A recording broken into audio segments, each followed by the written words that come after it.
Ciao les fans, durant la première semaine de test de pré-saison, Mercedes a introduit un nouveau système permettant de changer l'axe des roues avant, le DAS.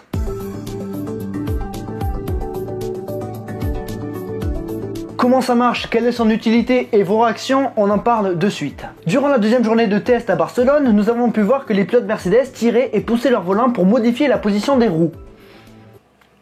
Si vous n'avez pas compris ce que je viens de dire, vous allez me dire mais vraiment t'es trop con parce que c'est le principe d'un volant.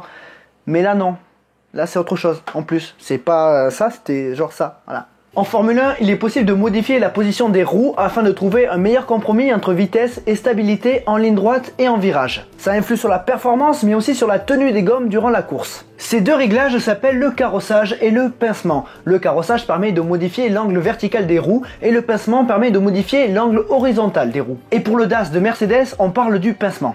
Donc, comment ça marche ? Eh bien, une roue de Formule 1 est attachée à la voiture via les triangles de suspension, ce qui fait son axe de rotation. Quand ça tourne. Voilà. Ensuite, il faut bien pouvoir tourner les roues. La colonne de direction est donc fixée au porte-moyeu avec au centre, dans la voiture, le système de direction. Jusque-là, tout est normal. Mais là où l'innovation prend forme est dans l'installation d'un deuxième axe qui serait fixé à côté du système de direction, d'où son nom Dual Axis System, ou direction à deux axes en français.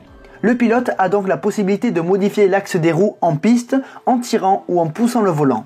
J'utilise le conditionnel parce que Mercedes n'a pas révélé exactement comment fonctionne leur trouvaille. Ce ne sont que des idées venant des consultants techniques de la Formule 1. Mais pourquoi un pilote aurait besoin de modifier le pincement de sa voiture et d'ailleurs à quoi ça sert le pincement?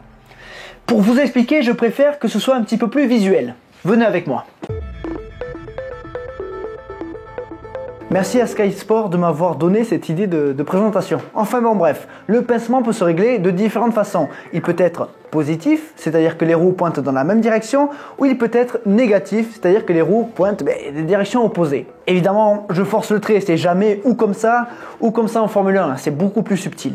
Un réglage de pincement positif, comme ça, permet à la voiture d'être plus stable et plus rapide en ligne droite. Mais le problème, c'est que ça va un petit peu moins vite dans les virages. A contrario, si tu mets un réglage de pincement négatif, tu vas être plus rapide en virage et un petit peu moins stable en ligne droite. Et généralement, les Formule 1 sont comme ça. Mais la Formule 1 ne se résume pas qu'à un seul tour. Conséquence directe d'un pincement négatif, c'est une augmentation de l'usure du pneu et une augmentation de la température du pneu. Et en étant comme ça, il y a plus de frottement sur cette partie-là du pneu et au fil de la course, on peut voir apparaître du graining, voire du blistering. On retourne au studio. Ce système permet donc en ligne droite de tirer vers un pincement positif, d'avoir une meilleure performance et aussi une meilleure gestion des gommes au fur et à mesure de la course. Le pilote va donc tirer sur son volant en début de ligne droite et le repousser avant les virages pour retrouver sa vitesse de passage. Voilà le pourquoi du comment. Ce système a été déclaré légal mais il sera banni en 2021. En revanche, une règle pourrait limiter son utilisation par Mercedes, la règle du parc fermé. La règle du parc fermé interdit aux équipes de modifier les voitures, de modifier les réglages des voitures lorsque celle-ci sort en Q1, à l'exception de l'aileron avant, de la balance des freins et du différentiel. Mais sinon, tout est interdit. Et modifier le pincement, c'est interdit. Donc peut-être que Mercedes ne pourra pas utiliser leur système en course et en qualif. Donc il ne serait pas très utile au final. Maintenant, vous en pensez quoi ? La chaîne Astro nous dit « C'est pour ça que j'aime la F1, un sport d'équipe, un sport d'ingénieur. Comment trahir l'esprit du règlement tout en respectant à la lettre. Aileron flexible, S-duct, mass dumper, double diffuseur, etc. Je suis fan, bravo à l'équipe Mercedes, après on verra sur pièce. » C'est vrai que la Formule 1 c'est énormément d'innovation. À l'époque, les mecs roulaient avec un moteur à l'avant, il a fallu le faire passer à l'arrière. Ensuite, on s'est aperçu que les ailerons pouvaient être utiles parce que l'air influait beaucoup sur la performance de la voiture. Après, on a eu le passage du châssis tubulaire au monocoque en aluminium, puis en carbone. Ensuite, l'apparition du moteur turbo, des wing cars. Ensuite, plus récemment, le mass dumper de la Renault, le double diffuseur qu'utilisait Brown qui leur a permis de gagner le titre en 2009. Le F-duct de McLaren plus tard dans les années 2010. Toujours de l'innovation en Formule 1. Loïc Bruel. Étant fan de Ferrari, ça m'embête pas mal, mais en restant objectif, c'est un système innovant et légal, donc bravo à eux. C'est sûr que c'est pas facile à avaler lorsqu'on soutient la concurrence, mais Mercedes force le respect avec cette innovation. Teddy, qu'est-ce que nous a dit Teddy ? Encore une bonne utilisation des zones grises du règlement. Cependant, je pense que ce système sera principalement utilisé pendant les qualifications s'il s'avère bon, car cela demande encore plus de concentration de la part du pilote. C'est dans les zones grises du règlement que les meilleurs font la différence. Après, s'il s'avère possible d'utilisation, il faudra voir en course comment le pilote arrivera à gérer ça, surtout s'il est en bagarre. Sinori Auto Vélo, respect à eux, ils ont su surprendre les autres écuries avec leur système, donc GG. C'est vrai que je n'aime pas trop Mercedes, hashtag Team Ferrari, mais là, ils ont fait fort. Et oui, on a beau supporter qui on veut, on peut difficilement ne pas reconnaître le génie Mercedes. Vous avez été très nombreux à le reconnaître, ça fait plaisir. Bravo.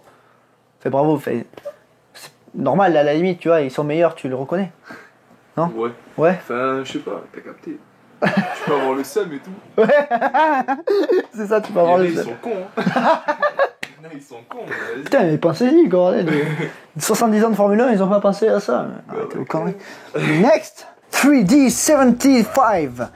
Dangereux, à mon avis, il sera jugé interdit au bout de quelques grands prix. S'il eût été dangereux, il n'aurait pas été utilisé par Mercedes lors des essais de Barcelone, parce que la FIA l'aurait tout simplement interdit. LVCE 94. Ta gueule. Après, la chose qui me dérange, c'est que la FIA autorise ce système cette saison seulement rien que pour Mercedes, et qu'en 2021, ce DAS sera de l'histoire ancienne totalement. Ouais, c'est la seule chose qui me dérange, qu'il soit autorisé cette année et pas en 2021. Surtout qu'il est difficilement copiable. Mais de là à crier au complot, je préfère me taire. Antoine Adam. Si c'est déclaré légal d'ici Melbourne, toutes les voitures en seront équipées. Sauf Williams, faute de budget, donc malgré leurs efforts, ils finiront derniers. Je te trouve très pessimiste envers Williams. Ils auraient les moyens de le faire à la limite, hein, mais bon. Bref, alors déjà, pas toutes les équipes voudront copier ce système. Certains préfèrent ne même pas y penser, c'est le cas de Haas. Ensuite, il leur aura fallu quand même 1 an pour Mercedes pour développer ce système. Les autres équipes ne pourront pas développer le DAS en moins de 15 jours. C'est pas possible, ça se fait pas. Et puis si jamais d'autres équipes voulaient avoir le DAS, Mattia Binotto a dit que ce sera pas avant la mi-saison. Donc difficile. Michael Emono. Très ingénieux, vraiment incroyable, félicitations à celui qui y a pensé. Maintenant je comprends pas pourquoi on a interdit le contournement du débitmètre de Ferrari, les freins Renault qui étaient aussi des idées intelligentes, et je comprends pas pourquoi on va laisser une année comme ça, juste le temps de laisser Mercedes gagner, sans laisser le temps aux autres de copier ou de s'en inspirer pour l'année suivante. J'évite encore de crier au complot. Toujours. Ensuite, pour ce qui est de la légalité de ce système, il y a 2 règlements en Formule 1, le règlement technique et le règlement sportif. Prenons le cas de Renault et leur système de frein. Leur système était autorisé par le règlement technique, mais interdit sur le plan sportif parce que c'était une aide au pilotage. La balance des freins était réglée de manière automatique. Pour le DAS de Mercedes, c'est le pilote qui agit directement. Il a quelque chose à faire, c'est pas automatique, donc c'est autorisé par le règlement sportif. Et aussi par le règlement technique. Il y a des règles pour les suspensions et il y a des règles pour la direction. Ils sont dans la zone grise, mais ils ont le droit. Enfin, la triche est devenue légale en F1 ? C'est bon à savoir, ce n'est pas de la triche. Bref, moi ce que j'en pense, c'est que je suis très admiratif envers le travail de Mercedes. Ils sont au sommet, ils arrivent à encore repousser toujours plus loin les limites. C'est fort, mais attention parce que le DAS pourrait cacher d'autres évolutions. De Mercedes, mais aussi d'autres équipes. Attendons de voir, ce ne sont que les essais hivernaux. Mais qu'il fonctionne très bien ou qu'il fonctionne moyennement, qu'il soit autorisé ou non en course, c'est un véritable coup dur pour le mental des autres équipes. Mesdames et messieurs, nous arrivons au bout. J'espère que mes explications auront été claires. En attendant de voir ce que le DAS va apporter, les réseaux sociaux s'affichent juste ici. N'oubliez pas le commentaire, l'abonnement, la cloche, le partage et le pouce bleu. Mais surtout, n'oubliez jamais, le plus important, c'est de continuer d'aimer le sport auto, continuer d'aimer les innovations techniques de la Formule 1. À la prochaine. Salut les fans. On s'y fout une bière.